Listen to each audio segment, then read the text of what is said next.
Howdy, friends. Hi guys. Hey.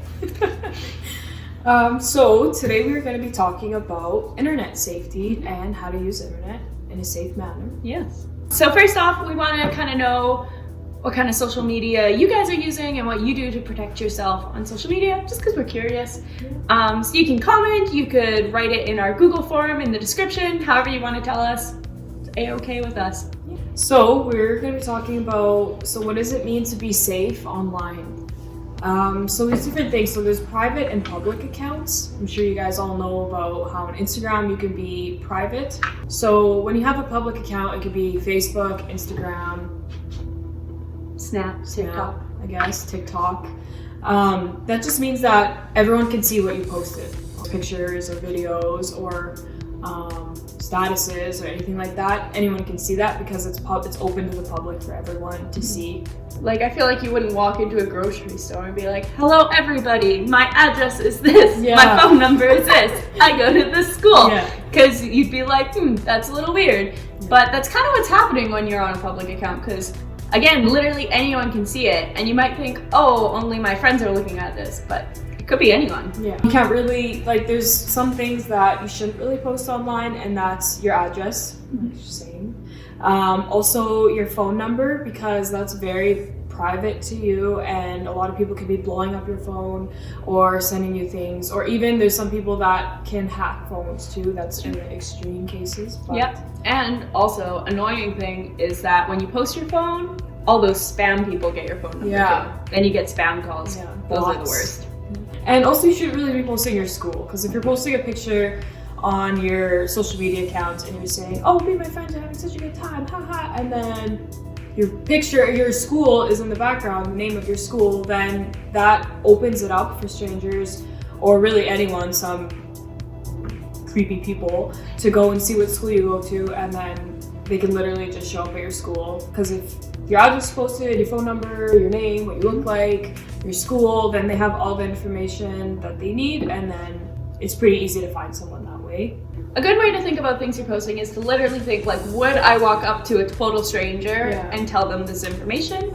And if the answer is no, maybe think about not posting it publicly. Yeah, and it's fine if you want to post something that really fun that happened at your school. If you and your friends did a group project and you want to post that on your social media, that's completely fine. But again, like Randy said, just some personal information that you wouldn't want anyone to know should be posted. Okay, so a private account means that people have to be approved to follow you. So I know on Instagram, I have a private account. I have a private account. We both have private accounts. So we you can't follow me. Not today. So someone has to request to follow you, so you gotta approve. So for me, if I see someone and I'm like, who the heck is this? I don't accept them, because why would I want a stranger following me and seeing what I post when I don't really know them? There's no point to it, in my opinion anyways. Having a private account means that you have total control of who's following you, who's seeing what you're posting, and it's a little bit more safe than public accounts as well. But still, even with a private account, it's still not ideal to post your address, your phone number, any of the private information that we were talking about. Some people might ask, well, I can post, can I post this kind of thing on my Facebook, or not post it on my Instagram, those kind of questions. So again, it kind of depends on your settings, if you have a public or a private account. So for example, my Facebook is super private.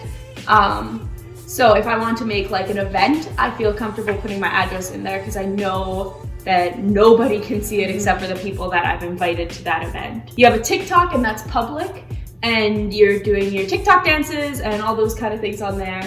But you're probably not. That was a TikTok dance. Wow, good job. You're so hip. I only know from that one dance. You have a TikTok that's public, and you use it for your dances and making fun videos. But you maybe have an Instagram that's private, where you post more of your private interactions with friends and stuff like that.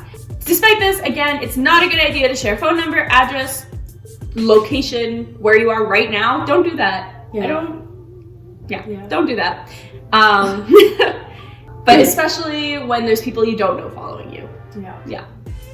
Yeah, just like what Randy said, on the different social medias, there's also different things that like can be posted as well. So you just everyone just really has to use their discretion on what they're posting. Like TikTok, post videos of yourself dancing, but don't be like, here's me dancing in front of my address that's written on a piece of paper. Yeah. Speaking of pictures of stuff that you post, the next thing we're going to talk about is sending explicit, inappropriate pictures of your body to other people.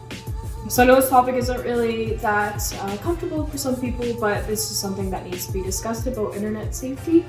So let's just say, like, you know, you're dating someone and you're in a relationship with someone and you want to share that with them. Oh, like the picture goes away within, if it's a chat, it goes away within 24 hours or it goes away within 10 seconds.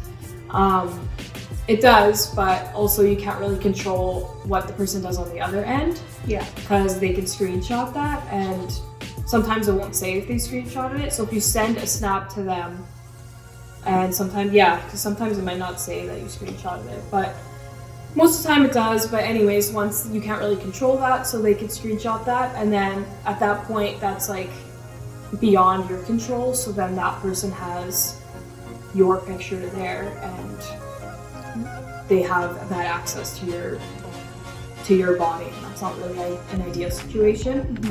And if you send someone a picture through text, that's also not ideal either, because then it's like once you send a text, then that's on that person's phone. So there's no, even if you delete it on your message, it's still there. If it's sent already, it's still there on their phone. And let's just say someone like asks for the picture to be deleted. Once someone has it, someone can say that they deleted it, but again, you like never really know for sure. So it's just kind of like a situation where you lose control over what happens to that picture of your body, and we just want you guys to have full control of that situation. So we're not really giving that to someone else. And some people might ask, well, what if I send it to a private account or to your private account? But that, like, these are all still really unsafe options, because you guys are all under 18, so sharing that with someone is still illegal now. So it's just illegal for anyone under 18 to be sending those things. And it's also, if someone has a picture, an inappropriate picture of someone's body, that's also illegal to have that picture. If they screenshot it or it's sent to them or whatever, it's still illegal on both ends. Yeah, so even when you delete stuff on the internet, stuff never really goes away. The internet's a very mysterious place, and things never really truly go away at that point. And just like what I was saying, it's unsafe because you can't really have control of what those people do with your photos or your information. And the last thing we want to talk about with internet safety is meeting up with friends you make on the internet. I know myself, I've made a few of my friends through the internet, through like Instagram and Snapchat and Tumblr, which was cool when I was a kid. And all these different social medias, I've made friends. And eventually when you talk to someone long enough, you probably want to actually go hang out with them, which I think is fair. But there's some things you need to do if you're going to end up meeting someone from the internet. So the very first thing before you even ever plan about actually meeting up with them is you probably want to like kind of do things to make sure they're a real person. So like I always make sure that I do like a Zoom or a Skype call with people so that I can like see that they're a real person and not some like creepy old guy typing back at me. And then when I do meet them, I meet up with my friends in a public place, usually with at least one other friend. I brought my mom with me to meet an internet friend once. She is really cute. My mom's the best. And if you do end up going along alone, you need to tell people who you're meeting, when you're meeting them, where you're meeting them, just in case something goes wrong. Just because you are meeting with a stranger, it's better to be safe than sorry. So we hope you guys use the internet safely. And we'll see you guys next week. Make sure you guys tell us. Make sure you guys tell us below how you guys are already using safety online on your accounts. And send us your questions. We have a Q&A video coming up with questions from you guys in the description. Click that form, send us questions. They can be anything. We have no shame. We have shame. We do have shame. Okay, thanks for watching. Bye, guys. Bye.